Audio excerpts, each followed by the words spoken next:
بسم اللہ الرحمن الرحیم۔ مریض کی عیادت کرنا کیسا ہے؟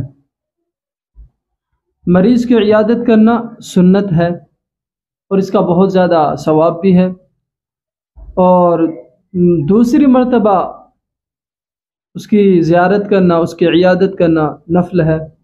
شرح صراعۃ الاسلام میں بھی لکھا ہے کہ مریض کی عیادت روزانہ نہ کی جائے، جیسے آج کی ہو تو ایک دو دن کا اس میں فرق کیا جائے، ایک دو دن بعد پھر دوبارہ کی جائے۔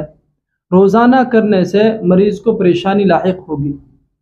اور دوسری بات جو خاص ہے کہ مریض کی عیادت اس طریقے سے کرے کہ گویا کہ اس کی حوصلہ افزائی ہو، نہ کہ اس کو اور موت کے قریب لے جایا جائے۔ بعض لوگ عیادت کرنے پہنچ جاتے ہیں تو اس طریقے سے بیٹھ جاتے ہیں کہ گویا اٹھنے کا نام ہی نہیں لیتے۔ مثلا مریض کو دست لگے ہیں، اب اٹھنے کا نام ہی نہیں لیتا ہے، اور اس کو دست آئے ہے، وہ شرم کی وجہ سے اٹھتا نہیں ہے، گویا کہ اس نے مریض کو تکلیف پہنچائی۔